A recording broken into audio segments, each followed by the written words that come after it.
Police उस पर penalty करती है, उस पर इम्पोज करती है, फाइन इम्पोज करती है। गाड़ियों का बीमा कराने के संबंध में क्या प्रावधान है, अगर कभी हमारी गाड़ी की से ऐसा हो जाए कि कोई जान माल का नुकसान हो, गाड़ियों की जो पॉलिसी है क्यों ली जानी चाहिए, गाड़ी का बीमा कहाँ से होता है, क्या कवरेज होता है, भारत सरकार का है। मोटर व्हीकल एक्ट में ये लिखा हुआ है कि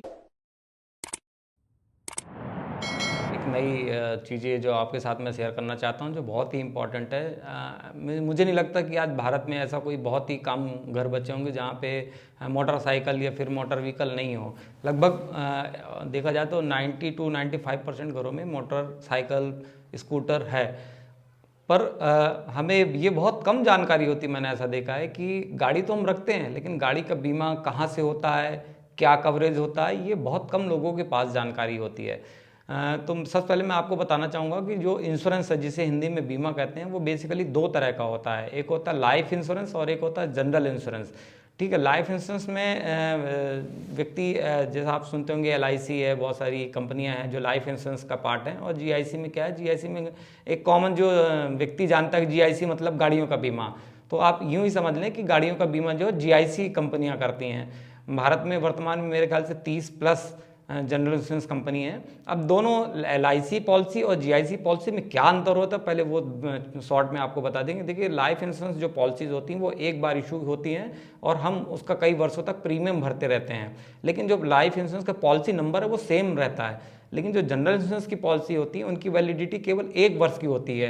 मतलब वो पॉलिसी वैलिड केवल 1 वर्ष के लिए होती है। 1 वर्ष खत्म होने से पहले जो है आपको उसको रिन्यू कराते हैं। आप जब रिन्यू कराते हैं तो जो पॉलिसी नंबर आपकी गाड़ी का रहता है वो चेंज हो जाता है। ऐसा नहीं कि वही रहा था 15 वर्ष तक वही रहेगा। हर वर्ष आपकी गाड़ी का जो पॉलिसी नंबर होता है, जो मोटर व्हीकल की पॉलिसी होती है, वो चेंज होता रहता है। तो बेसिक ये अंतर होता है। अब हम बात करेंगे कि जो गाड़ियों की जो पॉलिसी है क्यों ली जानी चाहिए, भारत में गाड़ियों का बीमा कराने के संबंध में क्या प्रावधान है। तो देखिए, जो मोटर व्हीकल एक्ट है जो भारत सरकार का है, मोटर व्हीकल एक्ट में ये लिखा हुआ है कि प्रत्येक वाहन शब्द का उपयोग है, मोटर व्हीकल का उपयोग है, प्रत्येक वाहन जो लोक मार्ग पर चलेगा। लोक मार्ग मतलब ऐसा मार्ग जो जिससे लोगों का आवागमन है। प्रत्येक वाहन जो लोक मार्ग पर चलेगा उसको कम से कम थर्ड पार्टी इंश्योरेंस रखना आवश्यकता है। अब आप कहेंगे कि यहाँ पे एक नया टर्म आ गया, थर्ड पार्टी इंश्योरेंस। तो थर्ड पार्टी इंश्योरेंस होता क्या है, बेसिकली क्या है कि इंश्योरेंस 2 टाइप का होता है। जो आपकी गाड़ी है, जो आपकी गाड़ी की पॉलिसी है वो 2 तरह की होती है। एक होता है थर्ड पार्टी और एक होता है पैकेज। अब क्या है, पैकेज और थर्ड पार्टी में क्या अंतर है वो मैं आपको बेसिक से शॉर्ट में बता देता हूँ। देखिए, क्या होता है कि जब आप गाड़ी खरीदते हैं तो आपकी गाड़ी का कुछ वैल्यू होता है, 5 लाख, 10 लाख, 15 लाख, ठीक है ना, वो भी आपके लिए बहुमूल्य है। आप भी चाहते हैं कि उस गाड़ी को कभी कुछ हो जाए एक्सीडेंट में या फिर चोरी हो जाए तो उसका हर्जाना आपको मिले, ठीक है ना। तो आप चाह रहे हैं, एक सबसे पहले ये चाह रहे हैं कि आपकी गाड़ी का कुछ हो, उसको नुकसान हो तो उसका हर्जाना भी आपको कंपनसेट हो, आपको मिले। और दूसरा आप ये भी चाह रहे हैं कि आपकी गाड़ी से अगर किसी व्यक्ति के जान मान का नुकसान हो जा रहा है तो वो भी जो नुकसान हो रहा है, जो आपके खिलाफ FIR दर्ज होगी, फिर कोर्ट में केस जाएगा, फिर MSCT के माध्यम से जिसके परिवार की पीड़ित जो परिवार के सदस्य की मृत्यु हो गई वो आपके ऊपर कोर्ट केस लाज करेगा कि मेरा परिवार सदस्य इतना कमाता था और उसके गुजर जाने से, एक्सीडेंट की वजह से उसकी जान माल का नुकसान हुआ और तो उनको इतने लाखों का नुकसान हुआ क्योंकि वो कोई एक कमाऊ सदस्य था। उसके गुजर जाने के बाद से उसके परिवारजनों की जो आय थी वो बंद हो गई, उनके परिवारजनों को समस्या होने लगी, आर्थिक समस्या होने लगी, तो वो उसके संबंध में वो कोर्ट में केस दायर करते हैं और कोर्ट जो है क्लेम अवार्ड करती है कि आप इतना कंपनसेट करिए। तो कोर्ट जो अवार्ड करती है वो तो डिपेंड करता है कि पीड़ित कितनी आयु का था, पीड़ित कितना कमाता था, उसके ऊपर डिपेंड करता है। पर कई बार ये जो कोर्ट क्लेम करती है, कोर्ट अवार्ड जो करती है क्लेम, वो कई बार बहुत बड़ा अमाउंट होता है, 10 लाख, 20 लाख, 30 लाख, वो तो डिपेंड करता है जो मृतक था वो उसकी आयु और आय क्या थी। तो एक तो हम ये चाहते हैं कि हमारी गाड़ी एक तो सुरक्षित रहे, दूसरा अगर कभी हमारी गाड़ी की से ऐसा हो जाए कि कोई जान माल का नुकसान हो जाए तो ये जो कोर्ट अवार्ड करती है क्लेम जिसे बोलते हैं, वो कौन पे करेगा। तो अगर आपने गाड़ी का बीमा करा के रखा है तो थर्ड पार्टी, जो थर्ड पार्टी वाला पोर्शन होता है वो इसको कंपनसेट करता है। किसको कंपनसेट करता है कि आपकी गाड़ी से अगर किसी को जान माल का नुकसान हुआ है तो वो जो कोर्ट अवार्ड करेगी उस संदर्भ में, उसमें थर्ड पार्टी जो वाला पार्ट है वो उसको सुरक्षित करता है। और जो ऑन डैमेज एक पार्ट होता है वो सुरक्षित करता है आपकी गाड़ी को।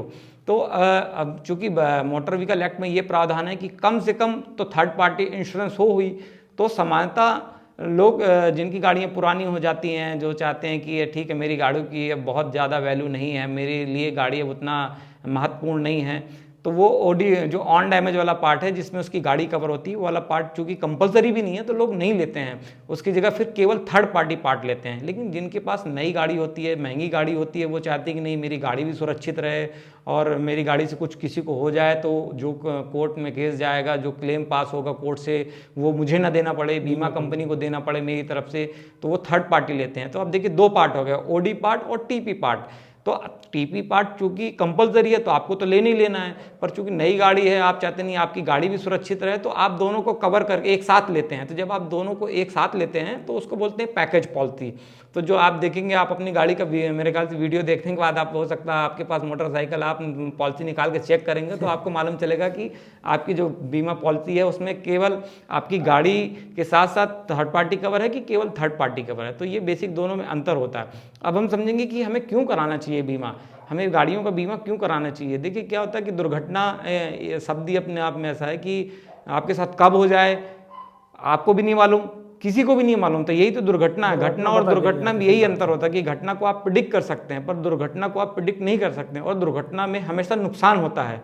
घटना में जरूरी नहीं कि नुकसान फायदा दोनों हो सकता है, पर दुर्घटना में हमेशा आपको आर्थिक नुकसान ही होता है। आर्थिक नुकसान हो सकता है, जान माल का नुकसान हो सकता है।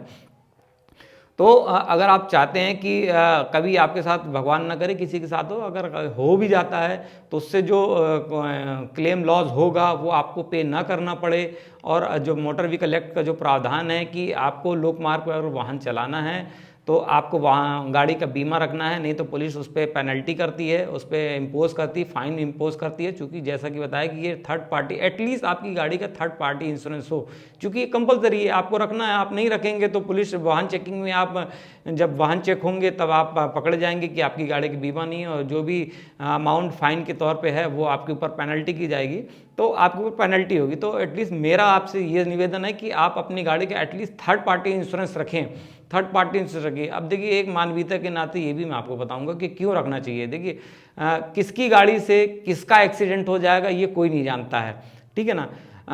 जैसा कहते हैं ना कि प्रत्येक नेक काम को पहले घर से स्टार्ट करना चाहिए। आप रखेंगे फिर आप दूसरों को मोटिवेट करेंगे, उनको बताएंगे कि अगर थर्ड पार्टी इंश्योरेंस नहीं होगा और कभी ऐसा हो गया तो क्या नुकसान हो सकता है, तो आपके बताने से ये बात ज़्यादा बेटर, अच्छे तरीके से वो समझ पाएंगे, वो रखेंगे। मान लीजिए कि आपने एक बहुत ही मतलब अनएक्सपेक्टेड एग्जांपल, लेकिन ऐसा हो भी सकता है, ऐसा होता भी है। आपको बताऊं, मान लीजिए एक दोस्त ने दूसरे दोस्त को कहा था कि भाई तुमने अपनी गाड़ी का बीमा नहीं रखा है, तुम बीमा करा लो, और उसने अच्छे से समझाया कि नहीं हाँ ये तो ठीक है, मोटर व्हीकल एक्ट में प्रावधान है, भारत सरकार का प्रावधान है कि गाड़ी हर प्रत्येक चालक को, गाड़ी वाले को रखना चाहिए। और मान लीजिए उसने उसके कहने पर उसने अपनी गाड़ी का बीमा करा लिया, और एक दिन दोनों दोस्त कहीं घूमने जा रहे थे और उसी के दोस्त ने थोड़ा सा लापरवाही पूर्वक ओवर स्पीडिंग चलाई और एक्सीडेंट हो गया। तो जिसके कहने पर उसने बीमा लिया था, मान लीजिए ये बहुत ही अनएक्सपेक्टेड है पर होता भी है कि कई बार ड्राइवर सुरक्षित रह जाता है, जो पीछे बैठा रहता है चालक के पीछे, उसकी डेथ हो जाती है। अब मान लीजिए डेथ हो गई, यहाँ पर डेथ हो गई उसकी, तो उसके जो परिवारजन होंगे, उसी के मित्र जो उसका चालक था, उसी के ऊपर क्लेम लॉस करेंगे, क्योंकि उन्हें तो अब आर्थिक सहायता चाहिए। तो देखिए उसी के कहने पर, जो मृतक है उसी के कहने पर चालक ने उसका बीमा पॉलिसी लिया था। अब ऐसी स्थिति आ गई कि उसके परिवारजनों ने उसी के ऊपर क्लेम किया, और चूंकि मृतक के कहने पर ही उसने बीमा पॉलिसी ली थी, तो देखिए जो उसके बीमा कंपनी अब उसकी तरफ से उसको क्लेम पे करेगी। तो इससे क्या है, चालक भी बच गया अपनी जिम्मेदारी से, जो उसका एक बहुत बड़ा अमाउंट होता है जो उसको पे करना पड़ता, वो भी बच गया। और दूसरी चीज़ क्या है, जब मृतक है उसके परिवारजनों को सहायता राशि मिल पाई। अब क्या होगा, मान लीजिए थर्ड पार्टी इंश्योरेंस आपने नहीं लिया है और आपकी गाड़ी से किसी व्यक्ति का एक्सीडेंट हो गया है, तो क्या होगा, उस पर क्या होगा कि एक तो पेनल्टी बहुत ज़्यादा इंपोज होगी कि आपने बिना इंश्योरेंस की गाड़ी लोक मार्ग पर चलाई। एक तो पेनल्टी बहुत ज़्यादा लगेगी क्योंकि इसकी अनुमति नहीं है, और दूसरी चीज़ क्या है कि जो क्लेम का पैसा कोर्ट से अवार्ड होगा वो अब आपको जेब से भरना पड़ेगा। कई बार ऐसी स्थिति आती है कि इतना बड़ा अमाउंट होता है अवार्ड का कि जिसके वाहन से दुर्घटना हुई होती है, कई बार उसको तो अपना खेत भी बेचना पड़ जाता है, क्योंकि अगर आप वो क्लेम राशि नहीं चुकाएंगे मृतक के परिवारजन को, तो कई बार कोर्ट आदेश भी कर देता है, आपके घर की कुर्की भी करने के लिए आदेशित कर देता है, आपकी संपत्ति को जब्त करने के लिए भी आदेशित करता है। तो देखिए क्या है कि बहुत बड़ा अमाउंट नहीं होता है जो बीमा का प्रीमियम होता है। आप बीमा कराइए अपनी गाड़ियों का, बहुत सुकून वाली चीज़ है। क्या बीमा शब्द ही अपने आप में सुकून है कि बीमा से क्या होता है, एक मानसिक शांति मिलती है कि अगर हमारे साथ कभी कुछ हो गया तो हमारी मदद कौन करेगा। तो देखिए पुलिस तो आपकी मदद के लिए बनी है, और साथ में आप बीमा कराए हैं तो जो जिसके साथ दुर्घटना हो गई है उसको भी सहायता राशि मिल जाती है, आर्थिक सहायता राशि मिल जाती है। तो इस तरह से आप उसको भी एक तरीके से इनडायरेक्टली मदद ही कर रहे हैं। तो मुझे लगता है कि आप मेरी बातों को बहुत अच्छे से समझ पाए होंगे